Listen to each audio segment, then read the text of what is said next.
ọ̀rọ̀ nípa bàbá Ìjẹ̀ṣà, ọ̀rọ̀ nípa Bíọ́lá Adébáyọ̀,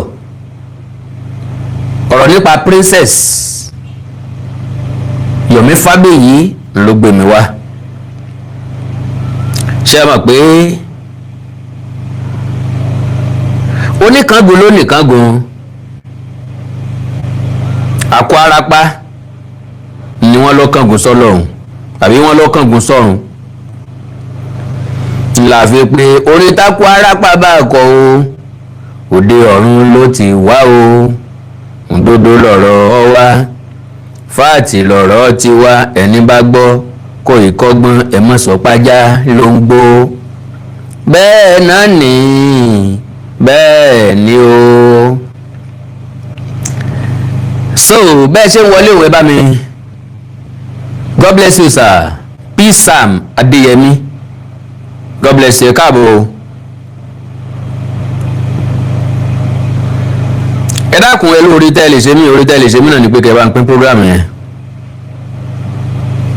káwọn èèyàn tí wọ́n bá wà nílẹ̀ tí wọn ò tí ì sùn kí wọ́n lè láǹfààní láti bá wa wò ó, torí pé a ò lè dá sí o, a lè dá jẹ́ o, a sì lè dá wò. ẹmbásí olùkan kọ́ ni ó jẹ́ ọ̀rọ̀ ẹmbásí tó rò pé òun ó lè dá jẹ́. ọ̀rọ̀ bẹ́ẹ̀ nǹkan kí ẹsẹ̀ ràgó ẹ ń jẹ́ gi egun ẹ sọnù sọ ẹran jọ̀bọ̀jọ̀bọ̀ nù. mo tún kọ́ ọmọ káàró òjìrì bílẹ̀ kan sí i. ìbànújẹ́ ó kéré ó tóbi kò ní kàn yín lágbára Ọlọ́run. àkàndá ọ̀rọ̀ Awikonko ló kọ́ mi. fẹ́ni tó ẹ̀sẹ̀ ń rí mi bá mi pàdé fún ìgbà àkọ́kọ́. àjàwó àrórè Awikonko aṣọ lójú ọlọ́rọ̀. bọ́lọ́rọ̀ bá gbọ́ màmá pé kí n bàbá ńlá bàbá ọlọ́rọ̀ ó ṣe. ọ̀rọ̀ ilé ìta tó fẹ́ sọ lónìí ọmọ tó lágbára díẹ̀ o. ìrìn àjò bàbá Ìjẹ̀ṣà kò ṣàjèjì sí kankan nù wa. eléyìí ń dá mi lójú tá dà á ó dá mi lójú sáká wípé ìrìn àjò bàbá Ìjẹ̀ṣà kò ṣàjèjì sẹ́nì kankan nínú wa, torí pé ọ̀rọ̀ tó sojú lọ́ọ̀ farasin awo tá a bá ṣe nù ẹnìkan ní ìjà wo. ẹ̀yin mọ̀ èmi mọ̀ àwa mọ̀ ńgbà tí ìṣẹ̀lẹ̀ sí bàbá Ìjẹ̀ṣà tó di tí wọ́n ń rù káàkiri tí wọ́n ń gbé pò yẹnu káàkiri. ó fipá bá ọmọbìnrin lò pọ̀ ọmọ ọdún 14 igbádogójì rò wájà. gbogbo alájọ gbọ́ngbà náà ìjọ́rí tiwa lọ́dẹ̀ mọ́ bí àjò yẹn ṣe rìn lọ́dún náà lọ́hùn-ún. ṣùgbọ́n bí wọ́n bá dùnrún mọ́ èèyàn tàbí táwọn èèyàn kan bá di pàǹpá lórí èèyàn ó máa lágbára púpọ̀ o. gbogbo alágbọ́ bí ìṣẹ̀lẹ̀ náà ṣe sọlẹ̀ ńgbà náà ká má káwọ́ àkárẹ̀ yìí mọ́ kí mọ́ ẹ̀sẹ̀ sọ ntẹ́ ẹ mọ̀ ntẹ́ ẹ mọ̀ tàbí tẹ́ ẹ lè mọ́ mọ̀ nìkan ló gbé mi wá, tàbí tẹ́ ẹ lè mọ́ kíyèsí, tàbí tí mọ́lẹ̀ rẹ lè mọ́ tàn sí dáadáa, eléyìí ló gbé mi wá. ẹ bá mọ́ ṣe ń táàgì yẹn bá ń táàgì bàbá Ìjẹ̀ṣà kó ná ọgbọ́ lẹ́nu mi sàn-án. He is my brother. yìí tí mo fẹ́ sọ sítakùn ayélujára mo lè pé fúnra lára mi kí n bá sọ̀rọ̀ ń kọ̀rọ̀, ṣùgbọ́n mi bá sọ̀rọ̀ ń kọ̀rọ̀ kò ní níyì tó ti gbangba. God bless you sir, God bless you ma. tí n bá bàbá Ìjẹ̀ṣà sọ̀rọ̀ ń kọ̀rọ̀ kò ní níyì tó ti gbangba. ẹ̀kọ́ ọnú ẹ̀ ò ní wúlò, ìmọ̀lẹ̀ ẹnu ẹ̀ ò ní tàn sí ọ̀pọ̀lọpọ̀ èèyàn. mo dẹ̀ fọlọ́ ń búra mi ò pé máa sọ̀rọ̀ lórí ọ̀rọ̀ ẹ̀ lénìí. in fact gan èmi náà tó má pé máa sọ̀rọ̀ ń pa ẹ̀, ṣùgbọ́n mo wò pé kí n má fi sin oko mi ọ̀la kan pọ̀ torí bí igi bá ti ń ré lugi tí nǹkan bá ti ń ṣẹ́ lórí ara wọn tí ètò bá ti ń ṣẹ́ lórí ètò yóò máa lose taste ẹ̀ because ọjọ́ ò ti máa lọ lórí àwọn nǹkan kan tó ṣẹlẹ̀ ní tó gbòmù alálẹ̀ ẹnu torí wípé nǹkan míì mo fẹ́ sọ lónìí tẹ́lẹ̀ ṣùgbọ́n tí bàbá Ìjẹ̀ṣà yìí náà wà ń bẹ̀. So now gbogbo alámọ̀ bí ọ̀rọ̀ yẹn ṣe ṣẹlẹ̀ ṣùgbọ́n òye rẹ̀ òye wa púpọ̀ ìmọ̀lẹ̀ ò sì tàn sí wa. majority wa gbọ̀rọ̀ ńlá gbà sódì lọ́dún náà lọ́hùn orin kàn máa gbélébùú lọ́pọ̀lọpọ̀ èèyàn ń kọ wọ́n ní bàbá Ìjẹ̀ṣà ti dẹ́ṣẹ̀ tẹ́nìkan ò dárí bàbá Ìjẹ̀ṣà ti láre Omíyínká ti ṣe tẹ́nìkan ò ṣe rí ojú rẹ̀ sì gbọ́dọ̀ rí ní tójú ẹnìkan ò rí rí bàbá sọ̀rọ̀ wọn ni ta lè sí ó gbè bí òṣèlégbò wọn ní ta làbá tó gbè ń jàná bí ìbá sẹ́ńtọ́ jẹ́ tiwa ẹjọ́ ibẹ̀ ṣe tẹnika mọ́mọ́ àdá gbogbo wa tá a súnmọ́ ńgbà náà adá lẹ́bi kó tó di pé wọ́n gba béèlì ẹ̀ lákọ̀ọ́kọ́ tó wá wálé tá a láǹfààní àti sọ̀rọ̀ ẹ̀gbọ́n bò ló ṣe rí ó ṣàlàyé lẹ́kún mo ní wọn bá gbọ́ oníṣẹ́mi náà tún gbà ń gbọ́ tẹ́mi náà bá gbà ń gbọ́ wàhálà ni ọ wàhálà dénú ṣùgbọ́n oyè yé mi pẹ́lẹ́jọ́ sàdénù wí.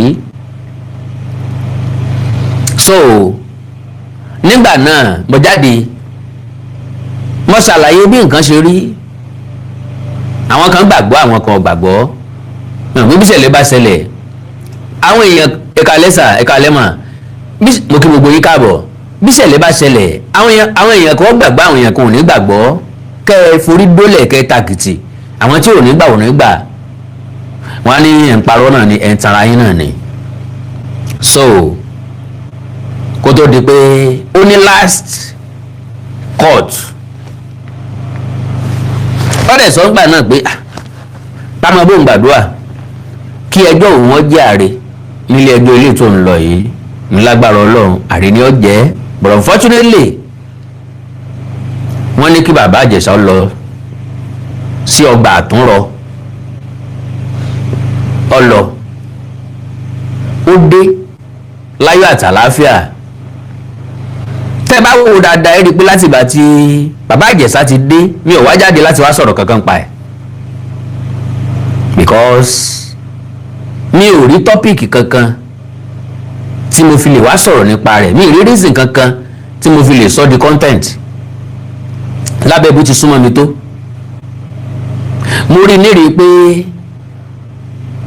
ẹni ní ìdí privacy ó nílò láti bójú tó ara ẹ̀ báwo ni yóò ṣe dàpọ̀ mọ́ àwùjọ padà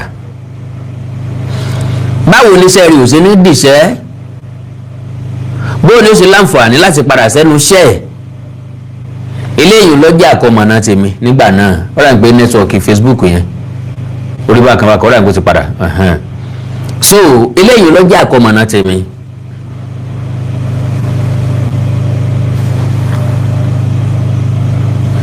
So eléyìí lọ́jà àkọmọ̀nà tèmi mo dẹ̀ ń bá gbàdúrà ọ sọ fún mi pé ó ń ṣe àwọn tíráàkì kan ó lè sẹ́ǹdì ẹ̀ sí mi mo dẹ̀ bá pín bí mo ṣe lè pín so later bí ọjọ́ bíi mélòó kan sẹ́yìn kọ́mẹ̀ntì àwọn èèyàn mo fi mọ̀ pé bàbá Ìjẹ̀ṣà lọ sórí prógráàmù Bíọ́lá Adébáyọ̀ so ìpè wá pọ̀ jù yàrá ń di àìpè ni wọ́n bẹ̀rẹ̀ sí ṣépè fún bàbá Ìjẹ̀ṣà láàrin bíi 1000 comments 900 plus ní ṣépè fún ni wọ́n fi ń ṣe ẹ̀yẹ́ ni wọ́n ní kọ̀mọ̀ntọ́ kan ojúbà mi ti mọ̀ jáde kó ń bẹ̀ because èmi náà wò pé kí n bàbá Ìjẹ̀ṣà wá bí interview tẹ́mi bá ronú ro pé interview necessary ni mo jẹ́ kan náà àwọn tí ó sọ fún bàbá Ìjẹ̀ṣà wípé ẹgbẹ́ wa ṣe interview tí ò sì ní lórí ọ̀fẹ́ àti reject ẹ̀ but mo ń wò wípé ń tọ́pọ́n sún kànkọ́ nìyẹn. ok ṣé ẹ mọ̀ wípé ẹni tí ọ̀rọ̀ ṣẹlẹ̀ sí òun lọ̀rọ̀ ń dùn, ẹni tí ọ̀rọ̀ ń dùn lọ̀rọ̀ ń ká lára. lọ́pọ̀lọpọ̀ ọgbà béèyàn méjì bá jà, àbọ́kọ àti ìyàwó bá jà, tẹ wá fẹ́ lo maturity wípé kọ́ mọ̀ bá dàbí embarrassment pé àkáyèsẹ̀ mọ́ sọ pé kọkùnrin ọmọ rojọ́, especially tọkùnrin yẹn bá ti ju ẹni tó fẹ́ dájọ́ lọ, ẹ wá sọ pé ẹni méjèèjì ẹ mọ̀ wulẹ̀ rojọ́, ṣùgbọ́n yóò wù kọ́ mọ dájálẹ̀ láàrin yẹn, dákun torí Ọlọ́run ẹ̀yẹn gbé ẹ̀ láàrin ara yín tùbí nùbí. inú wọn máa gbé Táyé àti Kẹ́hìndé láti sọ̀rọ̀, inú wọn máa gbé ọkọ àti ìyàwó yẹn láti sọ̀rọ̀, because wọ́n wo pé tí ń sọ̀rọ̀ yìí òye tí ń dùn àwọn tí ń bá àwọn tí ń fàjà láàrin àwọn kò yé ẹni yẹn. ó ti ṣẹlẹ̀ sí mi rí, ẹjọ́ ìyàwó mo gbọ́, ẹ̀gbọ́n jù mí lọ, àbí ọkọ ìyàwó jù mí lọ, ìyàwó ti ń láéláé kò sẹ́ni tó lè bẹ̀rù òun nígbà ìgbàdógójì ó tiẹ̀ ti ń lọ gan kí n tó béèrè pé ìyàwó ta lẹ́ni yẹn, wọ́n á sọ fún mi pé ìyàwó ẹni báyìí nìyẹn ni wá jẹ́ ẹni tí mo fẹ́ràn. wọ́n ní kán bá ń pè padà. nígbà tí mo pè yín ò pè yín láti change mind yín o, ó ní kò sẹ́ni tó lè change mind òun sáfẹ́ kọ́kọ́ ni mo pè yín láti change mind yín o, ṣùgbọ́n mo ní gbólóhùn méjì láti bá yín sọ. ṣé ẹ bínú? ẹ jókòó. mo ní ǹjẹ́ lẹ jẹ́ gbà wípé kò sí nǹkan kan ta o, ẹ ti bímọ méjì fẹ́ nìyí, bẹ́ẹ̀ bá jáde kúrò ńbẹ̀ ńbo lẹ ń lọ gangan.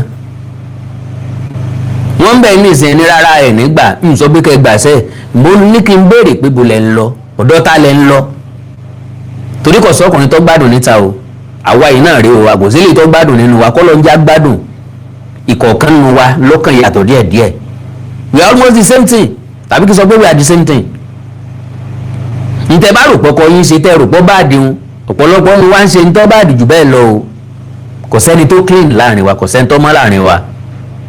so musa pàṣẹ èdè obìnrin yẹn ó sì sórí lẹ́ǹkan náà, kò sí nǹkan tí mo ṣe ju pé kí n release ẹ lọ, mo wá invite ọkọ ẹ, bọ́n ti dàgbà tó wọ́n jẹ́ mi, mo wá ní mi ìfẹ́ jẹ́ kán rojọ́ wá, mo ti wá rojọ́ tán wá ní pé yóò dùn àwọn tí ìbá jẹ́ káwọn sọ̀rọ̀.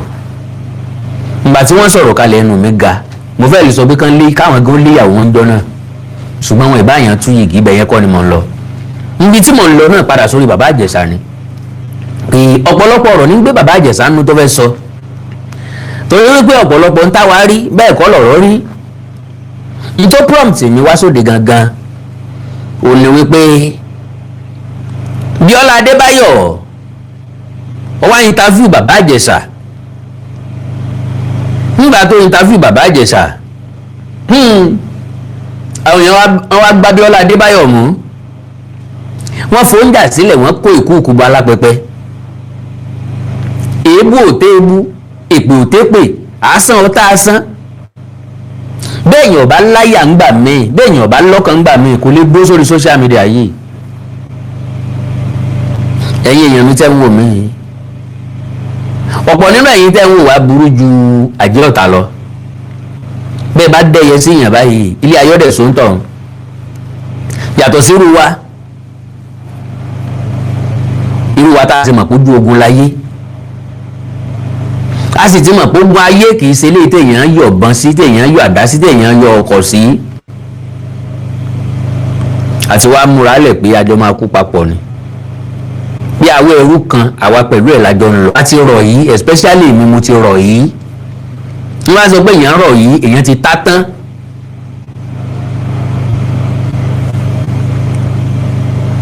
ẹ̀yin ọmọ ọ̀tà, gbogbo apá pátá mò ń bá wí, gbogbo apá pátá ni including myself.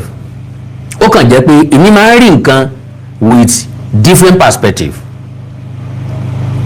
so wọ́n tún bá Bíọ́lá Adébáyọ̀, Bíọ́lá Adébáyọ̀ wà force láti jáde síta, ẹgbò rẹ̀ mọ̀mọ́ kan lọ jáde síta, oríṣiríṣi àwọn èèyàn lọ jáde síta tí wọ́n sọ̀rọ̀ pé wáìtẹ̀ fi máa ṣẹ́gbẹ̀ fún Bíọ́lá Adébáyọ̀, wáìtẹ̀ máa threatening ẹ̀, kí ló le tó bẹ́ẹ̀. ó gbé bàbá Ìjẹ̀ṣà wá, bàbá Ìjẹ̀ṣà sọ tinú ẹ̀, ẹ gbà pẹ̀lú ẹ̀, eléyìí ò túmọ̀ sí pé ní ẹlẹ́ni ti dáràn. kí ló dé tí ìran káàró òjìire a kì í consider nǹkan tí èèyàn kan bá ti ṣe tó dáa.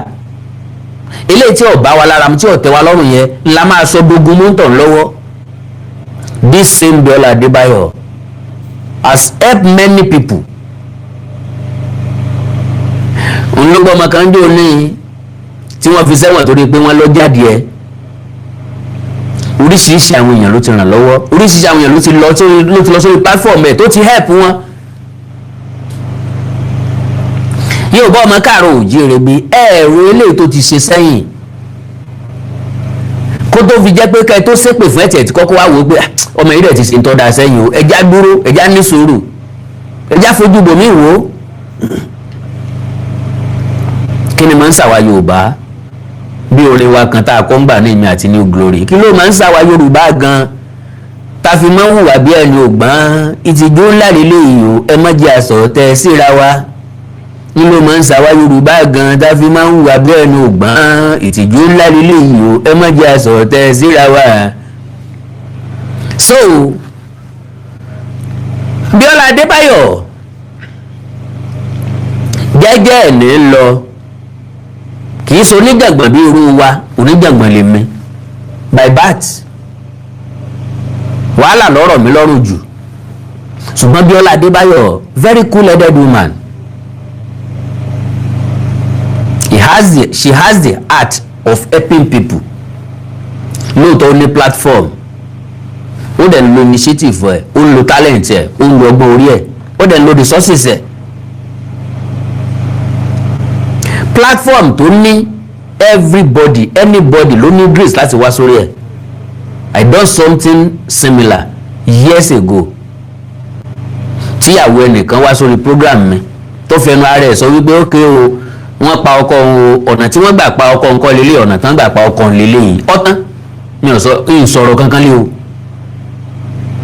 ó ń tọ́ pè mí lábẹ́ aṣọ pé àwa méjì ló ní lọ́kàn o, ó dárúkọ ẹnìkejì mi Oríyọmí Hamzat àtèmi. ìsìnbà ti dóò lóhùn ó lọ sọ́dọ̀ Oríyọmí Hamzat, kì í ṣe láti lọ sọ́dọ̀ Oríyọmí Hamzat ní issue, but tí n bá ti dá lóhùn ó túmọ̀ sí pé mo wà bias nìyẹn. mo dẹ̀ sọ fún pé madam ọ̀rọ̀ tẹ́ ẹ sọ èmi ò lè bá yín sọ o, sẹ́yìn gangan lè sọ nǹkan yín fúnra yín, and she said yes. ó dẹ̀ sọ kí lẹ fẹ́ ní tó ń fẹ́ lọ́dọ̀ ìjọba lélẹ̀, tó ń fẹ́ lọ́dọ̀ ọmọ Nàìjíríà lélẹ̀, that was all. ni mo kẹ́ran sí ẹni tí ò lè rìn nìkan gbé òun, ẹni tí ò sọ̀rọ̀ rí sọ̀rọ̀, atótó ń tata ń tótó, ẹni tí ò gbé dé ẹni tá a ká lòlò, gbogbo wọn ṣépè fún mi. ìmí rèé lónìí o, they are nowhere to be found. torí pé ogun tí wọn mọ̀ ni wọ́n ń jà. the same thing tó ṣẹlẹ̀ sí mi gbà náà lọ ṣẹlẹ̀ sí Bíọ́lá Adébáyọ̀ nísìn.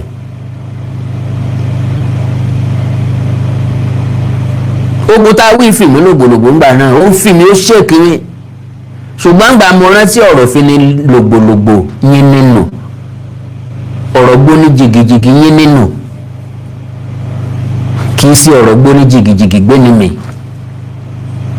ọ̀rọ̀ yóò gbèmí jìgìjìgì ni o, yóò yìn mí nù.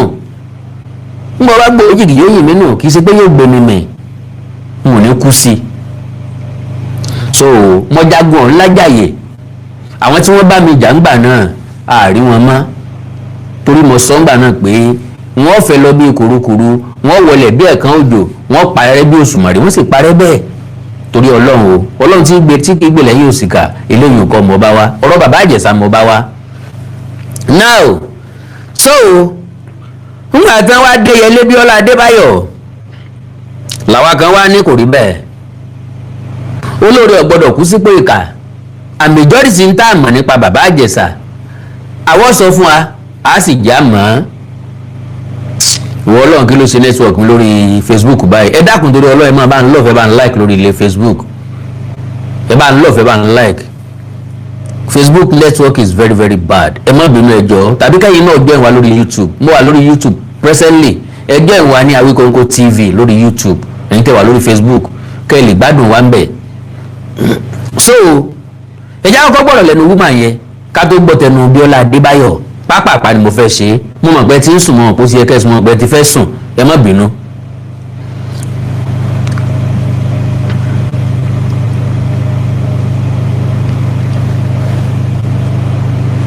Okay, very very quickly. Shatiri ọ̀rọ̀ Baba Ijesha bí ó lọ sí orí platform Biola Adebayo láti lọ grant interview yìí. Mi ìkọ́kọ́ fẹ́ sọ̀rọ̀ ọmọ wa rí pé different people ni wọ́n ti ń gbé ní online. Wọ́n wá ń já ìrìn káàkiri. And one of the things tí a lot of people tí wọ́n sọ ni wípé wọ́n blame Biola Adebayo. Why? Blaming her because wọ́n feel pé kí ló dé tó fi allow Baba Ijesha kó wá sórí platform ẹ̀. Baba Ijesha ṣe èèyàn wọn. After tó jáde kúrò lẹ́wọ̀n láti wá grant interview wípé nǹkan tó ṣe yẹn ò dáa, kò yẹ kó gbà, kò yẹ kó ṣe, kò yẹ kó mọ̀. Now first and foremost ẹ jẹ́ kí n sọ kinní kan fún yín. Sorry láti break yín o. Now ẹni kò yẹ kí wọ́n gba Baba Ijesha láàyè fún interview. Kí lẹ fẹ́ kó ṣẹlẹ̀ sílé ayé ẹ̀ gangan? Ẹ ti lé olè pé kọ́sá ó ti sá. Ẹni ojú tọwọ́ ẹ lé o ti jù ú lẹ̀, ẹ tún lọ́lọ́ mú ṣe fẹ́ pa ni. Ẹ lọ́sẹ̀ ifá tó ká tiẹ̀ ní ọ̀sẹ̀sẹ̀ yẹ tàbí ká sọ pé wá ṣẹ̀ṣẹ̀ yẹ. Ó ti wá jìyà ẹ̀ṣẹ̀ ẹ̀. Ó wá dé sẹ́ẹ̀fẹ́ kó gbélé ayé mọ́ ni. Because kò yé mi rárá. Ṣẹ́rí tí èèyàn bá ní platform bí irú ti Biola Adebayo yẹn kò lè decline anybody tó bá lọ bá wípé wá mo fẹ́ sọ̀rọ̀ ní orí platform yẹn. Not to even talk of bóyá ẹni tó tún jẹ́ senior colleague ní inú tíátà eré tí wọ́n máa ń ṣe nínú Nollywood. So reason tẹ́yìn èèyàn fi ń blame ẹ̀ I really don't know because what is the point you blaming her that what? Bí ó ṣe allow Baba Ijesha kó wá grant interview kò yẹ kó ṣe bẹ́ẹ̀, kò yẹ kó mọ̀ nǹkan. Then number two, ṣé tó bá rẹ̀ allow èèyàn pé kó wá grant interview ṣé ó wà ní inú Baba Ijesha láti mọ nǹkan tí Baba Ijesha fẹ́ sọ sí? Àbí in this life nǹkan tí wọ́n máa ń sọ ni wípé you have to be fair in whatever you are doing. Àbó máa stop Baba Ijesha pé kó má sọ̀rọ̀ mọ́. Àbó máa fọwọ́ dí Baba Ijesha lẹ́nu. Àbó máa stop program. Why?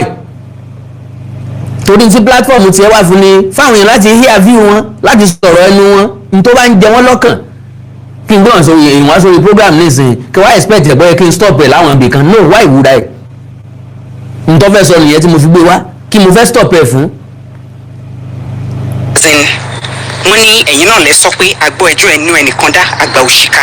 Ẹ jẹ́ ká gbọ́ tẹnu ẹnìkejì ká gbọ́n tó fẹ́ sọ because ọ̀pọ̀ ìgbà nígbà tí ọ̀rọ̀ yẹn ṣẹlẹ̀ a lot of Nigerians wọ́n jáde wọ́n ní ẹ jẹ́ kí Baba Ijesha náà bọ́ síta kó wá sọ tẹnu ẹ̀ ká lè gbọ́ side kan là ń rí side kan là ń gbọ́. Okay, Baba Ijesha dẹ̀ jáde nìyẹn ó lè wò pé okay different ways lòun fẹ́ fi ṣe àwọn tóun fi kóun lè lọ bá kí wọ́n fóun ní audience lélẹ́yìí. So níbo ni Biola níbo ló ti jẹ̀bi? I don't know. Nínú ìyẹn tó fi wá di pé wọ́n máa blame ẹ̀ pé ó ṣe allow Baba Ijesha. Àbí ṣé òun ló ń sọ̀rọ̀ sí Baba Ijesha lẹ́nu ni kò sọ̀rọ̀ sí lẹ́nu náà? Ó kàn béèrè question ní Baba Ijesha dẹ̀ ń dáhùn. So ẹ̀yin èèyàn kẹ́ tó máa blame anybody ẹ máa wo bí situation yẹn ṣe jẹ́ kéde ẹ máa sòótọ́.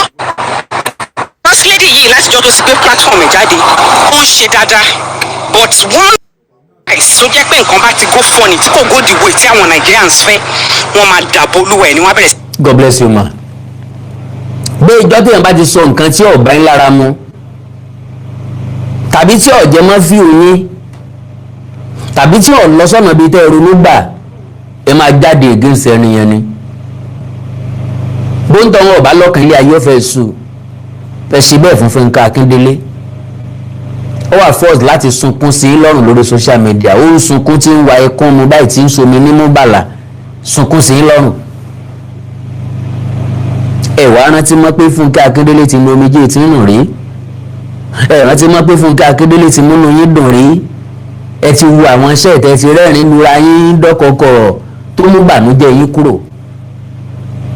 Ẹ rántí mọ́ pé Fúnkẹ́ Akíndélé jẹ́jẹ́ ní lọ kì í fàjàngbọ̀n kò sí nǹkan kan tó kàn yín mọ̀ yẹn téèyàn bá ti ṣe nǹkan ẹyọ kan tí ò dáa tàbí tí ọ̀bá yín lára mu òǹtọ̀ ti dáràn. Àwa kan sì máa ń sọ wípé béèyàn bá sọ̀rọ̀ ẹyọ kan fún wa rí tọ́wọ́ àṣẹ wa ń gbà míì dáadáa kan ṣoṣo tó ṣe yẹ ó borí ọ̀pọ̀lọpọ̀ aburú tó ti ṣe eléyìí láfi mọ ọjọ́ jẹ wípé wàá ó ti ṣe dáadáa rí ẹ̀ ń ṣàìdá sí èèyàn náà ń gbà míì èyí ó wá wo pé ẹni tó ṣe àìdá lónìí lè ṣe ń tọ́ da lọ́la ẹni tó ṣe ń tọ́ da lónìí lè ṣe ń tí ò da lọ́la bí ilé ayé ṣe wà nìyẹn kò sẹ́ni tó clean láàrin wa èyí gangan tẹ̀ ń dájọ́ lórí social media tẹ̀ jẹ́ lọ́ọ̀yà tẹ̀ jẹ́ justice lórí social media none of you is perfect none of you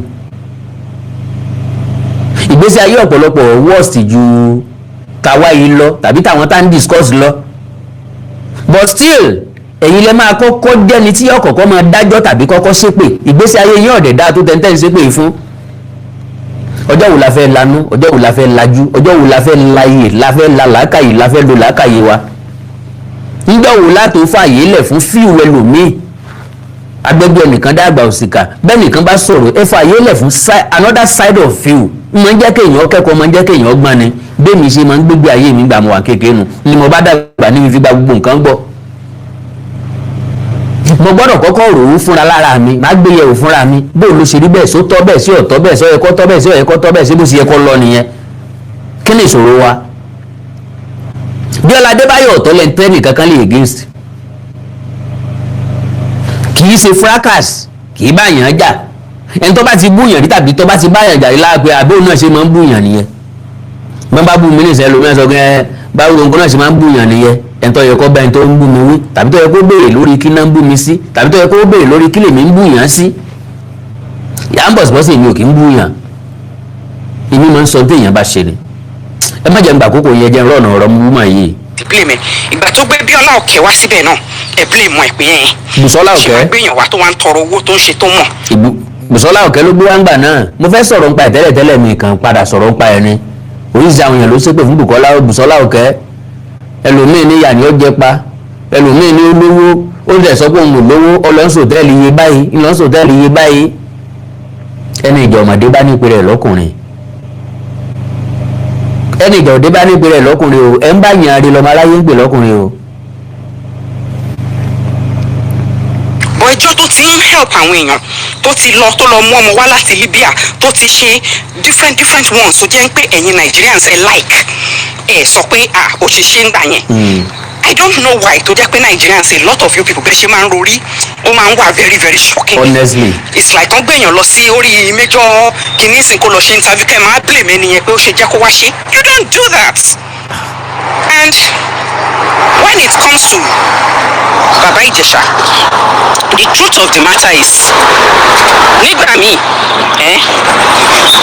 òun náà lè fi pé bóyá tóun bá bọ́ sí online tóun fúnra òun ṣe ó lè máa go far bóun ṣe fẹ́ ló ṣe bọ́ síta lórí platform Bíọ́lá so ẹ jọ̀ọ́ ẹ jẹ́ ká fi Bíọ́lá Adébáyọ̀ sílẹ̀ kó máa bá iṣẹ́ dáadáa ẹ̀ tó ń ṣe lọ because tẹ́ ẹ bá ti wà léèyàn láyà jù ní Nàìjíríà yẹn ń gbà mí ẹ kó láyà jẹ ẹ jẹ́ kó feel bíi pé nǹkan burúkú ló ṣe whereas kò sí nǹkan kan tó ṣe tó wrong as far as I am concerned I'm telling you.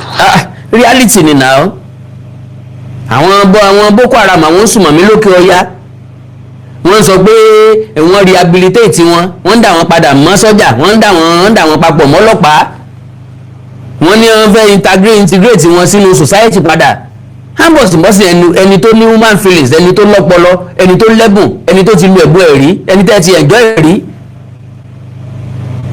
bẹ́ẹ̀ ṣe máa frustrate life àwọn èèyàn míì nìyẹn tán fi lọ máa gbẹ̀mí ara wọn wọ́n wá gbẹ̀mí ara wọn tán ẹ máa sọ pé ìbádẹ̀ tí ṣe to that length o kò yẹ kó gbẹ̀mí ara ẹ̀ náà o frustration yín ni ẹ fẹ́ gbọ́ tẹnu ẹ̀ náà o ẹ fẹ́ gbọ́ tẹnu ẹ̀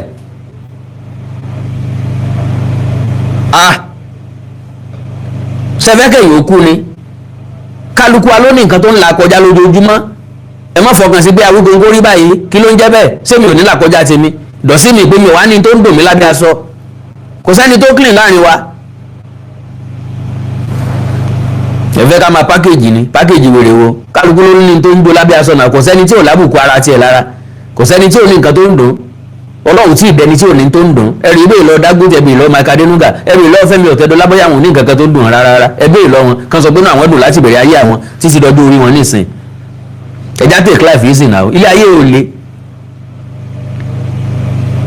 ẹ mọ̀jà abayé àwọn èèyàn jẹ́ frustration ló máa ń tí àwọn èèyàn tán fi ń gbẹ̀mí ara wọn.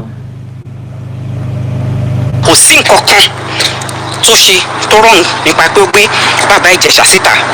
Now to you all it's left to you nǹkan tí bàbá Ìjẹ̀ṣà sọ bẹ́ẹ̀ ṣe fẹ́ bẹ̀rẹ̀ sí i kò sí ẹ jẹ́ kí n sọ kíní kan fún yín ṣe rí kí èèyàn kó wé àwíjàre láti èní di ọ̀la ẹni tó máa believe I believe ẹni tí ò ní believe ò ní believe do you understand it side of story tiẹ̀ ló ti bọ́ síta tó sọ yẹn. but èmi máa wá mú evidence jáde láti jẹ́ kẹ́ ẹ mọ̀ wípé n tí bàbá Ìjẹ̀ṣà sọ bóyá rọ́ ni bóyá òótọ́ ni èmi Àkàndọ̀rọ̀ Awikonko máa mú evidence jáde a dẹ̀ máa analyse ẹ̀ tẹ́yìn náà fi máa gbà wípé lóòótọ́ àti lóòdodo ó dáa láti máa farabalẹ̀ fún àwọn èèyàn láti sọ ìrònú wọn tàbí láti sọ ohun tó wà lọ́kàn wọn ẹ̀dùn ọkàn wọn a kàn máa pa mọ̀rá mẹ́lòmíì lára a kàn bá ilé ayé ẹlòmíì jẹ́ ṣé gbogbo ohun tẹ́ ń fẹ́ ni pé kí bàbá Ìjẹ̀ṣà ọmọ jáde síta mọ́ rárá orin tó ṣe èèyàn mélòó lọ́lọ́ bá wo lórí YouTube lọ sí mi ìpómi àánú ojú àwa Yorùbá ti gbẹ pẹ tó bá dẹ̀ ti ṣẹ̀ṣẹ̀ kan báyìí nísìn tàbí tá a bá ti rò pọ́ ṣẹ̀ṣẹ̀ kan báyìí nísìn ká dẹ̀ lọ pa lókù tàbí kọ́ lọ parẹ́ lókù kọ́ lọ sígbà wà wò torí ọ̀rọ̀ ilé ayé wa ò yé mi mọ́. ẹ̀yin tẹ́ bá fẹ́ gbàgbọ́ ìgbàgbọ́ ẹ̀yin tẹ́ bá fẹ́ gbàgbọ́ ẹ fi sílẹ̀ tó dẹ̀ mọ́ bálẹ̀ fún yín lọ. wọn Abíọ́lá Adébáyọ̀ lọ́rùn do you understand ẹ máa rò pẹ̀ mọ́ Abíọ́lá Adébáyọ̀ lọ́rùn and right now personally advice tèmi máa fún bàbá Ìjẹ̀ṣà ni pé as it stands à ń grant interview ni o à ń ṣe gbá ni o à ń ṣàwo ni o kó jẹ́ kó mọ̀ ń bẹ̀ because téèyàn bá ti rí ilé ẹkùn báyìí tó wọbẹ̀ tó dẹ̀ jáde láyọ̀ àtàlàáfíà ọpẹ́ dẹ̀ ló yẹ kó dá nísìnyí bó ṣe máa move forward in life bí ilé ayé ẹ̀ dẹ̀ ṣe máa dá ló yẹ kó máa wá kò tún ṣe pé kó máa lọ káàkiri wípé àwọn tún sì fẹ́ wé àwíjàre ó tún sì fẹ́ káwọn Nigerians there's no need to prove anything to Nigerians anymore at this stage personally that is what I believe because kéèyàn sọlá tèmi dọ̀là náà everything everybody bá máa believe no believe bí bàbá Ìjẹ̀ṣà ṣe ń sọ tó yín sìn kò sí a lot of people nínú àwọn Nigerians wọ̀nyí tí wọ́n believe pé òótọ́ ló ṣe nǹkan tán ló ṣe. now lóòótọ́ lọ́pọ̀lọpọ̀ nígbàgbọ́ pé òótọ́ ni bàbá Ìjẹ̀ṣà ṣe nǹkan tí wọ́n ló ṣe èmi Àkàndọ̀rọ̀ Awikonko máa jọ yín lójú mo dẹ̀ máa proof yín wrong wípé bàbá Ìjẹ̀ṣà ò ṣe tí wọ́n ló ṣe wọ́n set it up ni and I will come out with evidence ṣé ìbínú ẹjá gbọ́rọ̀ lẹ́nu Bíọ́lá Adébáyọ̀ ọmọ ọlọ́mọ tẹ́ fẹ́ frustrate ilé ayé ẹ̀ pa látàrí pé gbé bàbá Ìjẹ̀ṣà wá sórí program ilẹ̀ni ẹlẹ́ni lọ́kànjàngbọ̀n lọ́kànkan jágbọ́n sí ẹjá tètè nǹkan yín sí ilé ayé o Facebook yóò mí lómi lo ẹ ra sticker fún mi lórí YouTube o kí ló dé sí mo sẹ́yìn ni ẹ ra sticker fún mi níbi tẹ́ tí wò mí yẹn máa rí dollar sign bẹ́ẹ̀ click lórí ẹ̀ yóò gbé lọ síbi tí sticker wà àti bí tẹ́ bá ti rí ṣíà ẹ máa rí ń bẹ ẹ click lórí ẹ ra sticker fún mi ẹ dákun o epo ni mọ̀ bọ́ọ̀lù 1003 lára lítà epo kan o ilé yìí ò dẹ̀ sọ pé ẹsẹ̀ bẹ́ẹ̀ ilẹ̀ dìbò fún Bọ́lá Tinubu tá làbá dìbò fún táwọn wèrè tó lù tún Nàìjíríà náà látún dìbò fún padà come 2027 Bọ́lá Tinubu náà ni nítorí wàá kálukú ọ̀sọ́ o ní ìsọmọ àlè o yóò parí ọdún mẹ́jọ rẹ̀ yóò dẹ̀ ṣe ń tọ́ da ìwọ̀nba bí tọ́ bá dé káwọn èèyàn tó mọ̀ dá padà sẹ́yìn ipò wọn nǹkan ilé yìí ìṣẹ́jọ́ Bọ́lá Tinubu o aṣọ tẹ̀ out padà ngbépọ̀ náà ti wálẹ̀ tẹ́lẹ̀tẹ́lẹ̀ nítorí wọn gbogbo alájọmọ̀ God bless you ẹ má bínú ohun campaign fẹ́ nìkan kan ò mọ̀ sọ reality ni o. Hello everyone, good day to you all.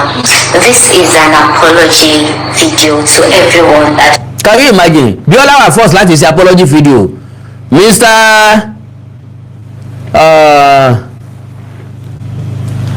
èmi ò lè mọ̀ kí àwọn tó ra síkà fún mi o ẹ̀yin tó kù ọ̀rá o ẹ jẹ́ n kí wọn o ó gbéńdó ògbéńdó tí ń tó tí ń tẹ́ inú egun ní lọ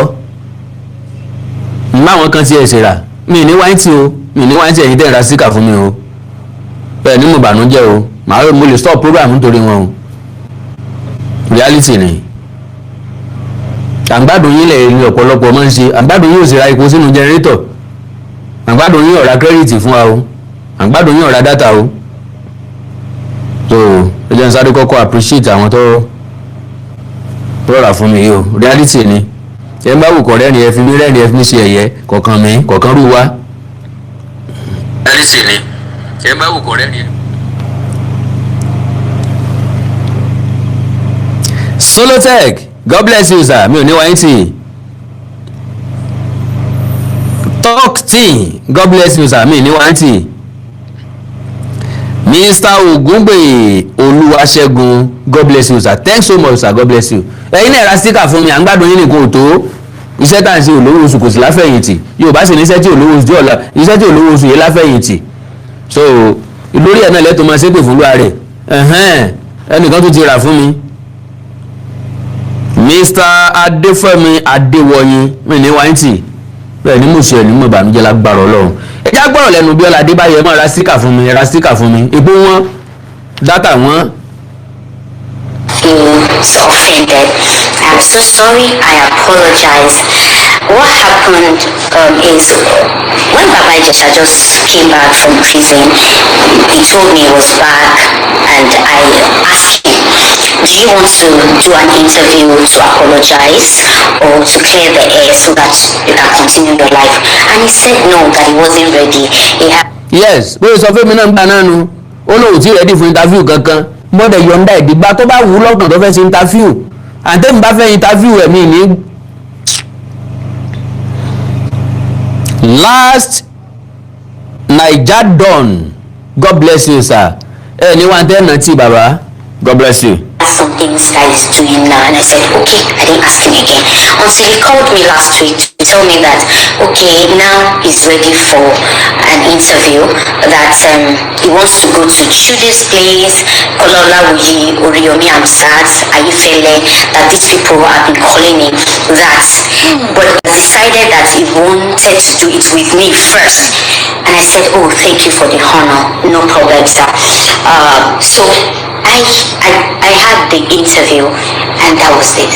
I thought I was just an interview. Kò sí interview pẹ̀lú mi àbúrò rẹ̀ first o. Bíọ́lá Adébáyọ̀ ló ṣe pẹ̀lú ẹ̀ first o. Ọ̀kàrí o. My role is to interview him, hear what he has to say. I thought he would apologize, but he did not do so. Apologize for me. First It is not in my place to condemn him as an interviewer. The platform is for the good and the bad. Mo ń bọ̀ jẹ́ kí àwọn èèyàn tó ra sticker fún mi jàre. Bobosk 7, God bless you baba. Mi ní wáyé tì. Ẹni dẹ́ni àná, ẹni wá tẹ́ ẹ̀nà tì. Ẹ jẹ́ káwọn èèyàn bú kán. Okay.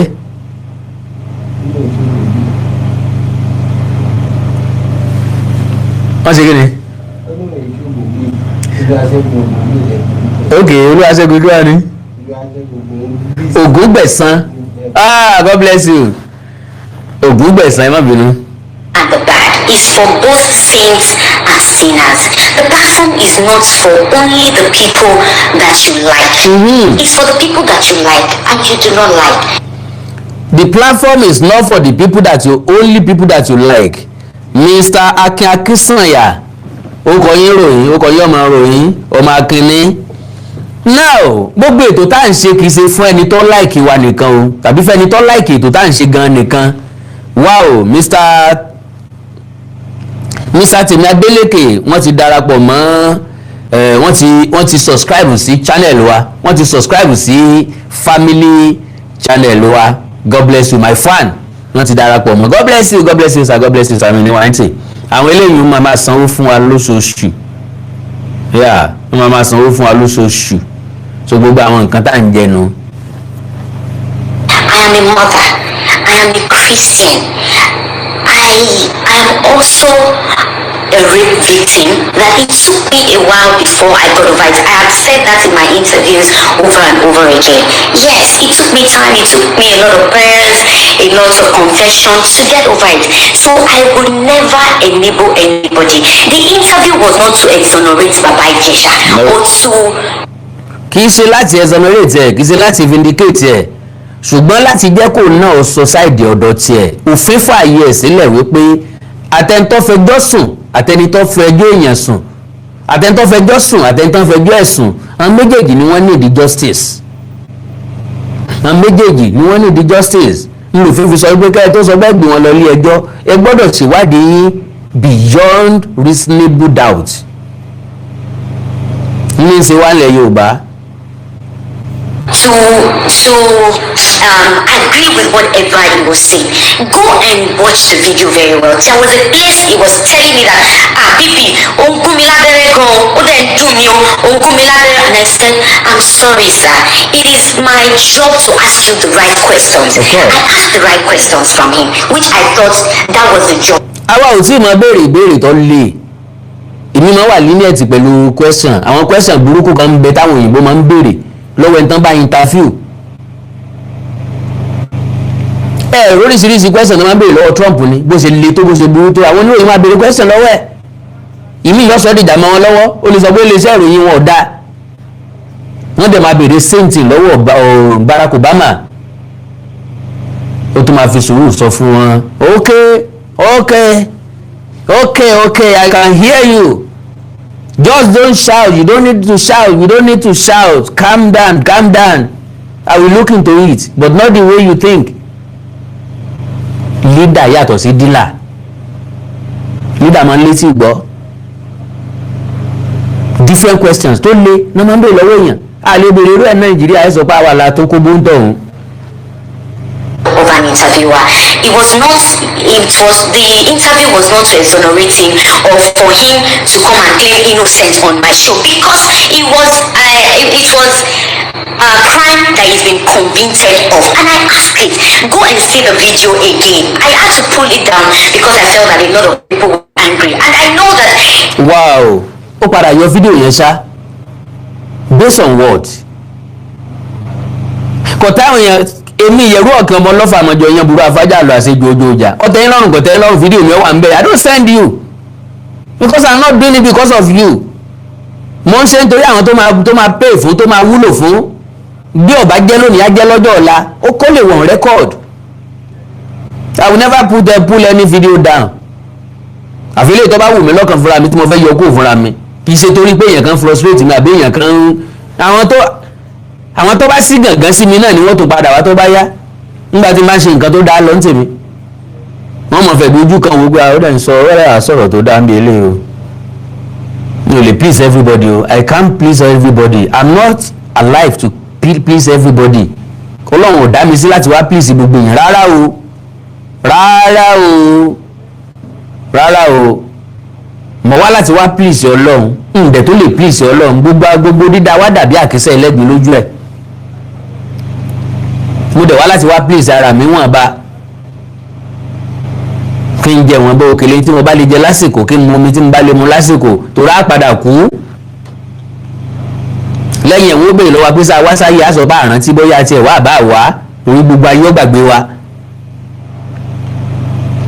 Honestly kò yẹ kó pull it down. Ara nǹkan tá à ń sọ nìyẹn mentality láti withstand the social media fún majority wa kọ́pọ̀.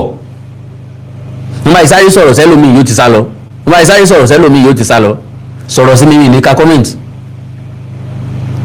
Tó bá jẹ́ mi ló ń bẹ́ẹ̀ ní ìsinmi ní ká comment débi tí mo pa àwọn èèyàn kan ń bínú. Because majority àwọn tí ń bínú yìí ò ní impact nínú life mi. Wọ́n ní nǹkan kan ṣe pẹ̀lú ìdàgbàsókè mi. Ìpín náà ni wọ́n ṣe ìbú náà ni wọ́n bú kí wá ló wá kàn mí pẹ̀lú wọn. Àwọn tó ní impact nínú life mi ò kì í complain lórí nǹkan tí mo ṣe. They can only say àbọ̀ mi ò agree pẹ̀lú yín lórí ilé ìtẹ́ ṣe yẹn o àádẹ̀ rẹ́rìn àádẹ̀ sort out àádẹ̀ kúrò lórí ẹ̀. Even though gan bó tiẹ̀ jẹ́ pé mi ò agree lórí yín mi ò agree pẹ̀lú point tẹ́ make nípa ilé mi ò agree lórí view yín nípa ilé kò sẹ́ni tó gbọ́dọ̀ clean kò sẹ́ni tó gbọ́dọ̀ right ju bàbá mi tó wà lókè yìí lọ. Ọlọ́run nìkan ló gbọ́dọ̀ clean ló gbọ́dọ̀ right ló gbọ́dọ̀ jẹ́ saint. None of us we are human being. We are not angel. So kí ló mú lọ yọ kúrò frustration níbẹ̀ fẹ́ fi pa bàbá Ìjẹ̀ṣà lẹ́fẹ́ fi po náà kí ló dé ẹjá tèkẹ́ ìsí o àwọn ẹ̀rọ ọ̀nà yẹn kankan sẹ́ o. Where I have gotten to with the show today, it's because of the support of the masses. I would never go and support people that they don't like. I do not support him at all. I just felt that the platform is for everybody. Okay. Kò síbi tí kálukú wá dé lónìí lóòótọ́ lórí social media àwọn èèyàn kan ní bẹ́lẹ̀ yìí rò fún dóyún nàmú. Ṣùgbọ́n má ní lọ́kàn wípé gbogbo èèyàn pápátá ló máa fẹ́ràn ìjọ tó bá ti ń rò ìjọ náà lò sí láyé mọ́. Gbogbo ayé ò gbọ́dọ̀ fẹ́ràn èèyàn. Ilé yìí ó dájú sáká. Yínká Ayéfẹ́lẹ́ kọ lórin, Sunny Adé kọ lórin. Bí 80% ẹ̀dá láyé bí wọ́n bá ti ń fẹ́ràn mi, èmi ti fi 20% tó kù sílẹ̀ ẹjẹ́ kan máa gbé mú. Níwàá bí 20% ẹ̀dá tí ń bẹ láyé bá fẹ́ràn èèyàn, orí ọ̀fẹ́ náà ni.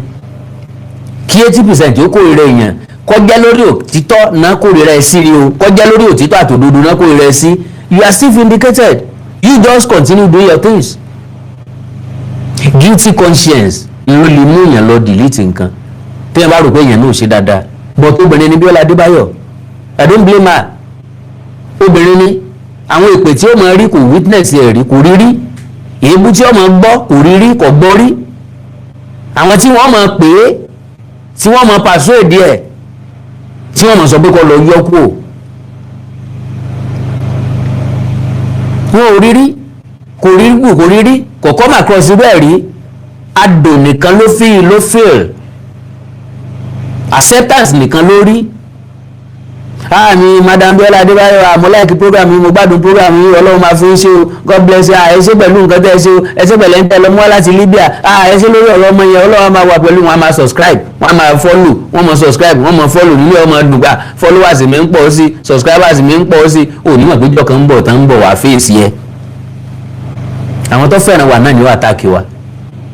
Ibi títí mọ́ wá dùn lélẹ́yìí, bẹ́ẹ̀ bá àtàkì wa díẹ̀, ẹ mọ́kàn kó ń bẹ̀, ẹ gbójú kó ń bẹ̀, ẹ fi wá wé èèyàn ẹlẹ́ran ara, ẹ sọ pé àwọn èèyàn náà gan yìí sáńgẹ́lì èèyàn náà ni wọ́n. Ọlọ́dẹ̀ dá àwọn èèyàn láti ṣàṣìṣe. Ẹ wò ó, ẹ jẹ́ àforíjì ká mú kúrò lọ́kàn ara wa, torí páwa náà fẹ́ dáríjì lọ́dọ̀ Ọlọ́run. Ẹni tí ó bá fẹ́ dáríjì ni ò kì í dáríjì èèyàn. Ẹ já tèkẹ́ yìí sì pè lára wa, ilé ayé ò le. To also say his side of the story and apologize. But since he did not do so, it is not in my position to condemn or to judge him, because I know the masses will do that. I felt that he's been convicted. I brought Shewegbegbe on the show when he came out from the prison, and people liked him. He got an encouragement from people. Some people even gave him gifts, and I thought that was what would happen with him. Do not forget that this man in question is also a senior colleague, and he was one of the people who encouraged me while coming up. So it is not in my position to embarrass him on the show. I just did my part as an interviewer. I didn't know that it will aggravate people's anger like that. But to everyone that feels offended, I am sorry. I swear you did nothing wrong, my darling sister. I swear to Almighty God, you did nothing wrong. You did wonderfully well. You behave as human being. You have feelings for others. That is just it. And what you see is one of the hazards of the job. We've seen it so many times. But torí pé ọmọ oko la wá, ó lè tètè máa hàn lára wa. Ọmọ oko ni wá, oríṣiríṣi nǹkan ti ṣe wá, nǹkan ti jẹ wá, nǹkan ti ya wá, àti sára wa ládàá lójúgun, àti ṣe nǹkan, àti lọ gbó ọdẹ, àti dẹ̀gbẹ́, àti ṣe sú ẹ̀, àti ṣe mú. So oríṣiríṣi nǹkan láti là kọjá, gbogbo àwọn nǹkan yẹn ò jọ àwa lójú. Àṣé lóòótọ́ ni ìbẹ̀rẹ̀ ìgbésí ayé wa, ibi tá a gbé dàgbà ni ó ṣòdiwọ̀n ìgbésí ayé wa bá a bá dàgbà. Ọmọ get inside tí ó compete pẹ̀lú mi yóò múra. Kì í ṣe lówó mélòó mo ní, ìmísẹ́ ní báńkì rárá, ìṣẹ́kù síbi kankan, mo ò ju bí mo ṣe wà náà lọ. Ẹ̀rí tí mo sọ pé káwọn èèyàn máa ra sticker fún mi, sticker tí wọ́n rà yóò rèpo láàárọ̀ ọ̀la. Ṣùgbọ́n mo study ilé ayé, ìdàgbàsókè ni mo study ilé ayé,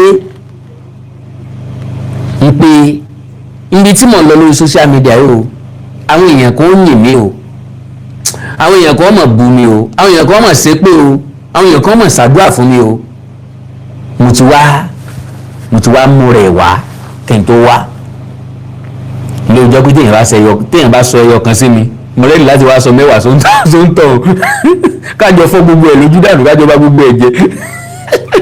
Bú mi kí n bú ọ, èmi ìṣe èjìrẹ́ ni bú mi kí n, àwọn ìbejì ni bú mi kí n bá ọ rélé, kì mí kí n padà sẹ́yìn, ó kì mí kò ní rí.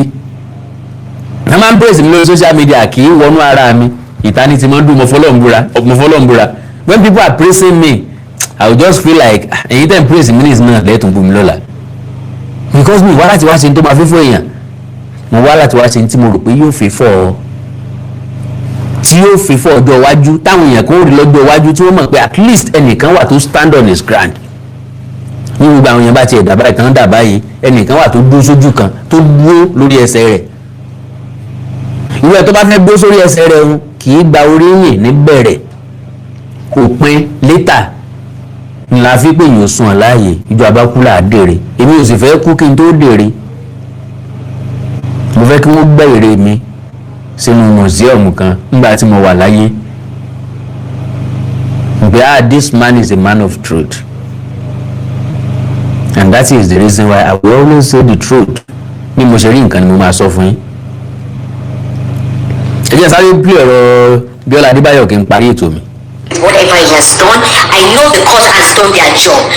I wanted him to, I thought he was going to apologize and he did not. It is not in my place to insist. Oh, my lovely sister, Baba Ijesha will never apologize.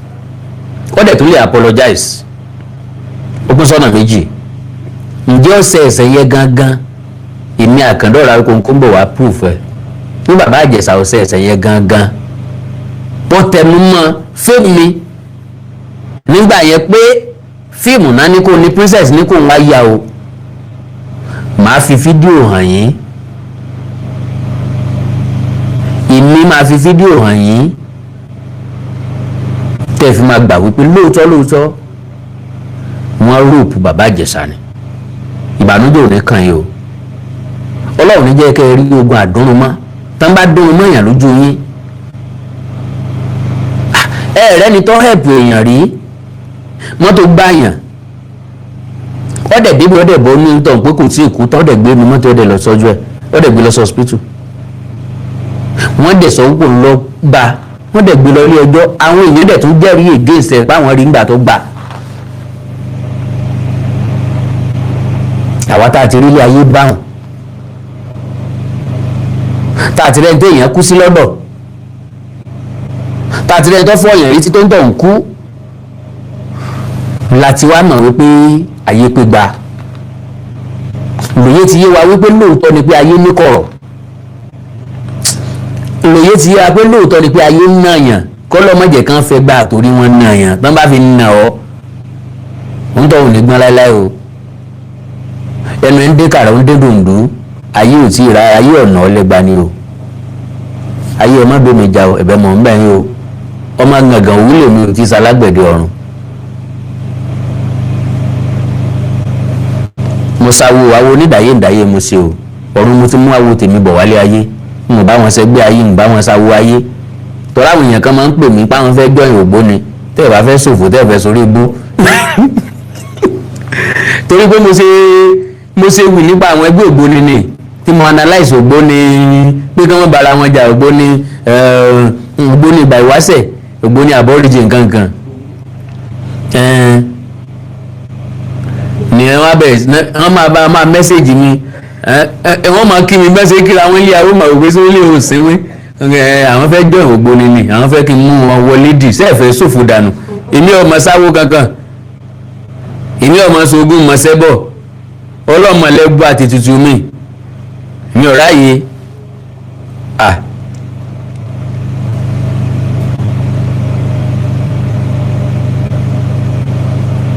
would say, I am so sorry. I'm also learning from the job. I am not a saint. I'm not a perfect. I'm also learning from the job because ọjọ́ wo ni Bíọ́lá Adébáyọ̀ switch ṣiṣẹ́ presenter. She's an artist, an actress. Àwa láti lẹ́ẹ̀nì nípa iṣẹ́ yìí tó láti ń ṣe ti pẹ́ ọdún 23. So tó bá máa ka 23 years nísìnyí nínú tíátà ni kì í ṣe nínú broadcasting. Oyè rẹ̀ èmi tí mo ti lò 23 years oyè ẹ̀ sì tó ń yé mi sí lójoojúmọ́ ni. Ẹ̀kọ́ kí n kọ́ ẹ̀kọ́ kí mo tí ì kọ́. Mo sì tó ń kọ́ ẹ̀kọ́ sí lójoojúmọ́ every blessed day lórí iṣẹ́ tí mò ń ṣe. Nǹkan míì tí mo rò gbọ́ tọ́ at the end of the day kò ní tọ́. Nǹkan míì tí mo rò ilé ayé ilé ẹ̀kọ́ ni. Person. I have tried as much as possible to bring joy to people, and a lot of people are insinuating that èmi náà fẹ́ jẹ́ kí Bíọ́lá Adébáyọ̀ sáré sọ̀rọ̀ ẹ̀tàn ẹ má bínú ẹ jẹ́ kí sáré rọ̀nà ọ̀rọ̀ ẹ jẹ́ kó sáré sọ̀rọ̀ ẹ̀tàn sódà kẹ́lẹ́ mọ́ bí tẹ́ ẹ ti fẹ́ dá sí God bless you sir God bless you ma mo rí pé ẹ fẹ́ pè. is to tarnish Iyabo Ojo's image. Abiola I would never do that. If you know me, you know me very well, especially when it comes to my colleagues or anyone else. They have brought a lot of people have come on the show and they have hyped Iyabo Ojo before because she's like a sister to me. She's a colleague. She has come on the show before out of honor, out of respect for me. I would never do anything to bring her down. I intentionally didn't bother about that side, that part where you mentioned Pc's last name, because I felt he wasn't saying anything bad about them. If I felt that it was going to come out like that, trust me, I would have removed it. Immediately he mentioned Iyabo Ojo's name, go and check my reaction, because I thought he was going to say anything bad about it and I wasn't going to take that, because I could fight for the cause that she fought for as well. But please forgive me, I'm not here to justify anything. I am a very peaceful person. If you know me, you know that about me. And I don't like controversies. I've avoided controversies throughout my show. I'll be mindful of the... Honestly, I do study people a lot. To ba controversial. Sorry to say, ẹ̀yin fans Lizzy Anjorin. Can Lizzy Anjorin non drag be? Èmi náà tó bá wọn drag ẹ ni. Sorry to say, I don't hate her. But ká ló ni wọ́n drag tó ti go through a lot of controversies. Ó dẹ̀ like controversy fún rẹ̀. But eléyìí Bíọ́lá Adébáyọ̀ yìí, ó wà peaceful.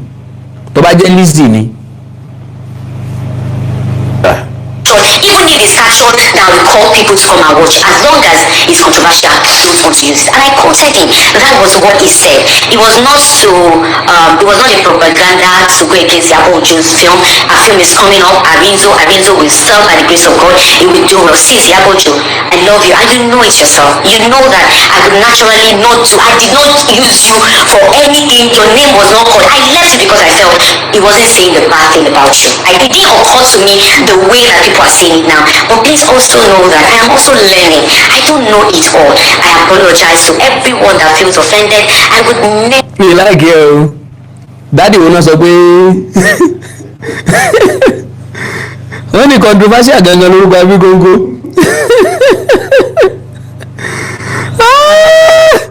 Very, very controversial. In the name of Awikonko in the name of Awikonko. Bíọ́lá Adébáyọ̀ say very, very good indeed. Ẹ má bínú ẹ jẹ́ kí okay ó ti tán Bíọ́lá Adébáyọ̀ ti sọ̀rọ̀ tán bẹ́ẹ̀ yẹn ẹ jẹ́ àgbà kọ́ọ̀lù àwọn èèyàn.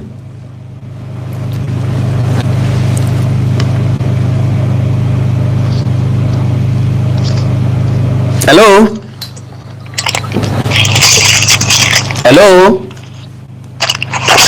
Yes sir. Yeah, Awikonko. Yes sir. Yeah, láti Houston, Texas ni mo ti ń pè. Yes sir. Moshood Odubayo lórúkọ. All right sir. I happen to watch your program tẹ́ ṣe lórí láìpẹ́ yìí. All right sir, mo ṣe wà lórí ẹ̀. Yes, lórí supremacy or no supremacy trace back to 1937 tó ti federal government kì í ṣe. Okay, mo wà lórí program báyìí dádì. Ọ̀tọ̀ dẹ̀ ni tí mo discuss lọ́wọ́. But mo mọ̀ pé fẹ́ enlighten mi díẹ̀ sí ni ẹ jẹ́ n gbọ́ àwọn èèyàn náà tó kẹ́kọ̀ọ́ ńbẹ̀ ó yá sà. Okay, nǹkan tí mo kàn rí bẹ̀ ni pé kí n kọ́kọ́ ṣàdúrà fún yín náà. Because a lot of things that you were doing mo privilege láti rí o throw light into so many things. Thank you sir. nílẹ̀ yóò ọwọ́ wọn ọ̀dẹ̀ ní ká ẹ lágbára Ọlọ́run. Àmín sà. Bẹ́ẹ̀yàn bá torí tiẹ̀ kó ṣe kí níjẹ̀ bá máa sọ pé ọ̀nì má because I'm from Remo, I'm from Jagamu to be precise. All right sir. Ọ̀nìkan ní ẹni ọkùnrin ẹni obìnrin lè gbìmọ̀ lórí rẹ̀ wá fóònù má já sí. Ó dúró gbòòrò bí ọgbà má gbẹ sí. Wọ́n gbẹ sórí òdúró báyìí. Àṣẹ.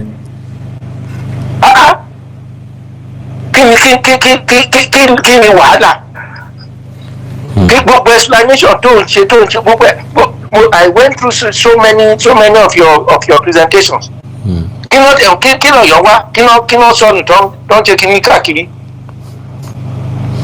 Aláàfin gbéra ọgbọ́n náà Sókótó lọ. Sókótó náà ti jọba ni. Ọgbọ́n náà lọ rí dìkù lára ẹ̀ nílọrin. What's all this nonsense? Wọ́n gbọ́dọ̀ àwọn náà máa align ara wọn náà bá ti lè align ara wọn, that's their problem. Let them be isolated. God bless you, Daddy. We can't continue like this. God bless you, Daddy. Wọ́n pa gbogbo ìlú jẹ́. I came to this to America after over 50 years of age. Láti wá ṣe kíni. Torí àwọn ọmọ ṣe wádìí. Kò sí nǹkan tí mo gbé sí lóyìnbó tí mo fẹ́ wá gbé. Torí àwọn ọmọ yẹn ni mo kọ́ tí mo wo tí mo kọ́ wọn wádìí. Wọ́n dẹ̀ bàálù jẹ́ wọ́n gba gbogbo Nàìjíríà jẹ́ wọ́n kí láǹfààní gbogbo àpapọ̀ wa. A lè sùn sí nílẹ̀ Yorùbá. Bẹ́ẹ̀ni. A lè lọ sóko, a lè lọ sódò. Bẹ́ẹ̀ni. Bàbá ò bá ṣe iṣẹ́ káàkiri ni. Bẹ́ẹ̀ni, Daddy. Ẹ ṣe ìgbésà àgbáyé àdálẹ́ o. Màá ṣàdúrà fún ẹ all the time. Wà láì mo gbọ́dọ̀ ṣẹlẹ̀. Anytime I've been doing it because what you have been doing ó jẹ́ kí everybody wà you are aware of at least that we have a problem and the problem has to be solved. Kí ló ń bá kò sí company Ọ̀yọ́ town kò sí company tó lè gba tó lè employ èèyàn even 25. Bẹ́ẹ̀ni. Ẹ kó federal survey kúrò mbẹ kí ló kù mbẹ. Bẹ́ẹ̀ni sir. Federal guys high school tó wà Òmìnì ló wà kì í ṣe lọ́yọ̀ọ́ gangan. Wow. Thank you, Daddy. Thank you, sir. Ọlọ́run àtúbọ̀ máa kún ẹ lókun agbára wà láìtẹ̀lẹ̀ máa àdúrà ojoojúmọ́ ni máa ṣe àdúrà wákàtí pápá. Ẹ ṣe mo dúpẹ́ sá. Àgbáyé àdálẹ́ o.